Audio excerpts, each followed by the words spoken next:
आज हम लोगों को पढ़ना है उत्तल दर्पण में सिद्ध करें F बराबर R/2 या R बराबर 2L या फोकस दूरी ध्रुव और वक्रता केंद्र को मिलाने वाली रेखा की मध्य बिंदु होती है, सिद्ध करना है। इसको सिद्ध करने के लिए सबसे पहले हम एक उत्तल दर्पण लिए जिसका नाम है MPN।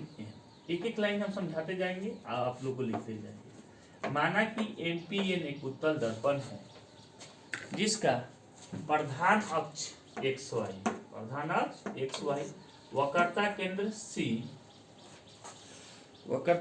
C,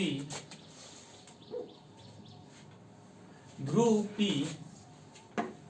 तथा वक्रता त्रिज्या को R बोलते हो, क्या है PC।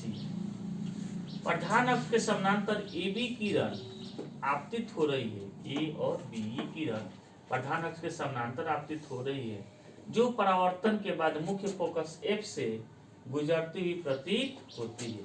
जो परावर्तन के बाद मुख्य फोकस F से गुजरती हुई प्रतीत होती है, ये गुजरता नहीं, गुजरता वो प्रतीत होता है। F मुख्य फोकस हुआ, ध्रुव से मुख्य फोकस के बीच की दूरी को फोकस दूरी करते हैं, अर्थात PF क्या हो गया, फोकस दूरी P। तो सिद्ध करना है R बराबर F बराबर R/2। तो सिद्ध करना है F बराबर R/2। रचना एक कंस्ट्रक्शन करेंगे, C से B को मिलाते हुए एक रेखा खींचेंगे, C से B को मिलाते हुए CD रेखा खींचेंगे। कौन रेखा खींचेंगे, CD रेखा खींचेंगे। और हम जानते हैं, क्या जानते हैं, गोलीय सतह पर त्रिज्या लंब होती है, अर्थात CD जो रेखा है वो अभिलंब हो जाएगा। CD क्या हो जाएगा, अभिलंब। CD अभिलंब होगा। और अब चलिए प्रमाण। आपतन का कोण, बार बार आपतन का कोण का परिभाषा बताए हैं। आपतित किरण और अभिलंब के बीच के कोण को आपतन का कोण कहते हैं। परावर्तित किरण और अभिलंब के बीच के कोण को क्या, परावर्तन का कोण कहते हैं। देखिए ये आपका AB आपतित किरण है और BE परावर्तित किरण है, तो E और BD क्या है आपका, अभिलंब। तो कोण ABD क्या हो जाएगा, आपतन का कोण, जिसको I से लिखते हैं। फिर कोण EBD परावर्तन का कोण, जिसको क्या से लिखेंगे, R से। ठीक, प्रमाण देखते हैं। ये क्वेश्चन हम ऊपर नहीं लिख पाए थे इसलिए यहाँ लिख देते हैं, इसको अब हम मिटा देते हैं, इसका कोई यूज नहीं। आप लोग अच्छा से इसका स्क्रीनशॉट ले लीजिएगा। फिर प्रमाण देते हैं कि देखिए AB एक समानांतर रेखा, AB और XY समानांतर रेखा है और DC तिर्यक रेखा उन्हें काट रहा है। इसको अच्छा से समझने के लिए ऐसे कर दिए, AB और XY, इसको कर दी AB, इसको कर दी XY, एक समानांतर रेखा है जिसको DC तिर्यक रेखा काट रहा है। इसका क्या नाम है, DC तिर्यक रेखा, ये तिर्यक रेखा काट रहा है।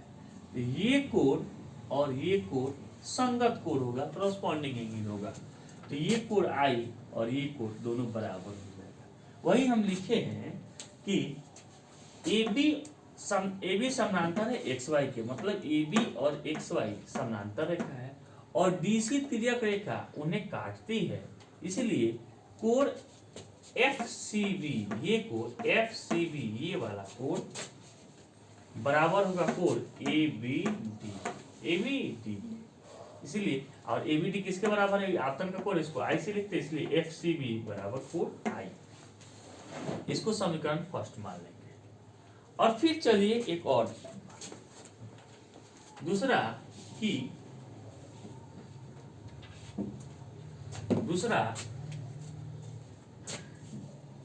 DC और EF रेखा एक दूसरे को B पर प्रतिच्छेद करता है। DC और EF रेखा एक दूसरे को किस पर प्रतिच्छेद करता है, B पर।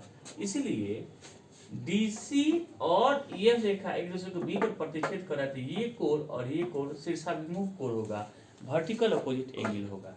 और वर्टिकल अपोजिट एंगल सी से अभिमुख कोण बराबर होता है, बराबर। अब इसको समझने के लिए ऐसे देखिए, ये और ये है आपका,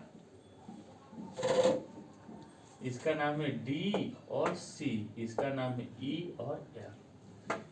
एक दूसरे को बी पर प्रतिच्छेद कर रहे थे, ये कोण किसके बराबर होगा, ये कोण, ये है आर, ये कोण किसके बराबर होगा, ये कोण, ये है आर, तो ये भी कितना होगा, शीर्षाभिमुख कोण है। और इस ये लिख दिए कि कोण एफ बी सी, मतलब ये कोण किसके बराबर होगा, इस कोण के डी बी सी के, एफ बी सी बराबर कोण D B E, D B शीर्षाभिमुख कोण, इसलिए कोण F B C, F B C D B C किसके बराबर है, आर के बराबर है, तो F B C D B E के बदले आर लिख दिए, एफ बी सी बराबर कोण आर, इसको समीकरण सेकंड मान लिया। और हम जानते हैं परावर्तन के नियम से आई बराबर क्या होता है, आर के। समीकरण फर्स्ट और सेकंड में देखिए, यहाँ आई है, यहाँ आर है, दोनों बराबर जब होगा, जब दोनों का राइट हैंड साइड बराबर होगा तो लेफ्ट हैंड साइड भी बराबर होगा, अर्थात कोण एफ सी बी बराबर कोण एफ बी सी, ये को दोनों बराबर होगा। जब राइट हैंड साइड बराबर होता है तो लेफ्ट हैंड साइड भी बराबर होता है। इसके बाद देख लीजिए, एक छोटा सा त्रिभुज आपको दिखाई दे रहा होगा, बी एफ सी या एफ बी सी, एक छोटा सा त्रिभुज दिखाई दे रहा होगा, ऐसे ऐसे ऐसे छोटा सा त्रिभुज बी एफ सी, ये आर, ये है इस त्रिभुज, ये छोटा सा त्रिभुज। देखिए आई बराबर जब आर होता है तो कैसा त्रिभुज हो गया, जिस त्रिभुज का दो कोण बराबर होता है इसको समद्विबाहु त्रिभुज कहते हैं, अर्थात बी एफ सी एक समद्विबाहु त्रिभुज है। जब इस समद्विबाहु त्रिभुज है तो समद्विबाहु त्रिभुज के बराबर कोण के सम्मुख भुजा बराबर होता है, ये गुण है, हम लोग 9th में पढ़े होंगे या फिर 10th में पढ़ेंगे कि बराबर कोण के सम्मुख भुजा क्या होता है, बराबर। तो आई और आर दोनों बराबर है, आर के सम्मुख भुजा माने सामने का कोण, सामने की भुजा एफ सी और आई के सामने की भुजा बी एफ बराबर होगा, अर्थात सी एफ बराबर बी एफ, सी एफ बराबर बी एफ। क्यों, समद्विबाहु त्रिभुज के बराबर कोण के सम्मुख भुजा बराबर होती है, तो सी एफ बराबर बी एफ।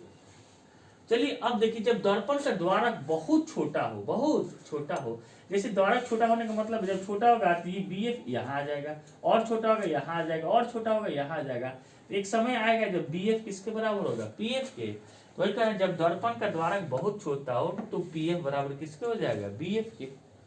ये पी एफ किसके बराबर हो जाएगा, बी एफ के। समीकरण तीसरा और चौथा से देखिए, दोनों का राइट हैंड साइड बराबर है तो लेफ्ट हैंड साइड भी बराबर होगा, सी एफ बराबर हो जाएगा पी एफ के। सी एफ बराबर किसके हो जाएगा, पी एफ के। अब चलिए, अब पीसी को लिखिए,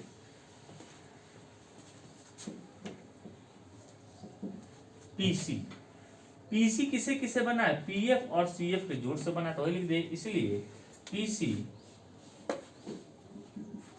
अच्छा चूंकि पीसी बराबर पीएफ जोड़ सीएफ, पीएफ जोड़ सीएफ, और सीएफ किसके बराबर है, पीएफ के, तो सीएफ की जगह क्या लिख दिए, पीएफ, सीएफ की जगह क्या लिख दिए, पीएफ, पीएफ जोड़ पीएफ, पीएफ सीएफ की जगह पीएफ इसलिए लिखे कि हमको आंसर पीएफ में चाहिए, अर्थात फोकस दूरी में चाहिए, पीएफ हमारा फोकस दूरी है, इसलिए सीएफ को किस में बदल दिए, पीएफ में। सीएफ की जगह हम लिख दिए PF, PF PF to PF. PC आपका क्या है बाबू, आर, पीसी क्या है, आर, और पीएफ क्या है, एफ, पीएफ है एफ, है ना।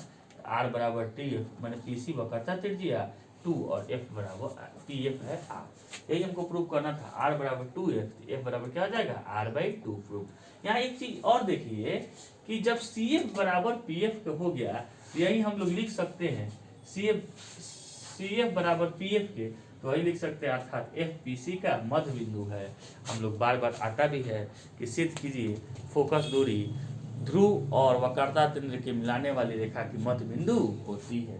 तो इस लाइन से हम लोग लिख सकते हैं, चूंकि सीएफ बराबर पीएफ, अर्थात जो एफ है फोकस दूरी है, वह एफ मुख्य फोकस है, ध्रुव और वक्रता केंद्र को मिलाने वाली रेखा की मध्य बिंदु होती है।